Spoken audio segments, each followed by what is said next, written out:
श्री स्वामी समर्थ. समर्थ म्हणतात की मृत्यूनंतर 4 लोक खांदे द्यायला येतात. समर्थ म्हणतात की मृत्यूनंतर 4 लोक खांदे द्यायला येतात.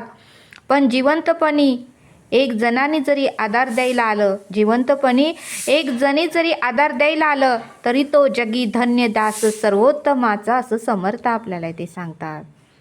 समर्थ म्हणतात की वर्ष श्राद्ध असल्यावर, समर्थ म्हणतात की वर्ष श्राद्ध असल्यावर आपण पाची पक्वानाचा नैवेद्य ठेवतो. आपण पाची पक्वानाचा नैवेद्य ठेवतो. तो देह परत जेवायला येत नाही. तो देह एकदा गेला की परत जेवायला येत नाही. पण जिवंतपणी त्याला काय आवडते, जिवंतपणी त्याला काय आवडते ते देऊन त्याचा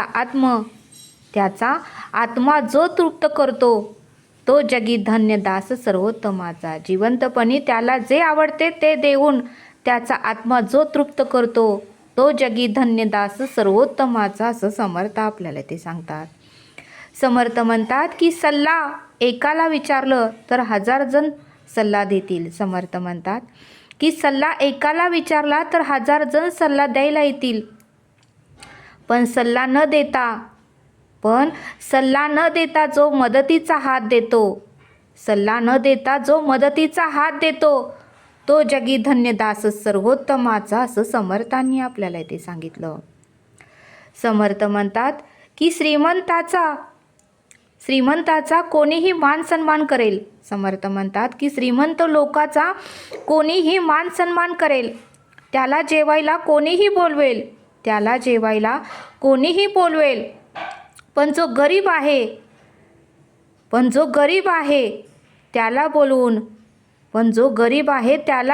त्याला पोटभर जेवण जो देतो, तो जगी धन्य दास सर्वोत्तमाचा, असं समर्थांनी आपल्याला इथे सांगितलं.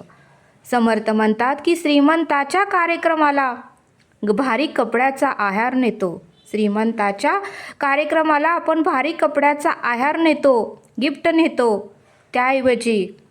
त्याऐवजी गरिबाच्या घरातील एखादा कार्यक्रम असेल तर, घरातील एखादा कार्यक्रम असेल तर त्याला जो भारी कपडे घेऊन जातो, त्याला भरभरून जो आनंद देतो, तो जगी धन्य दास सर्वोत्तमाचा, असं समर्थांनी आपल्याला ते सांगितलं. श्री स्वामी समर्थ.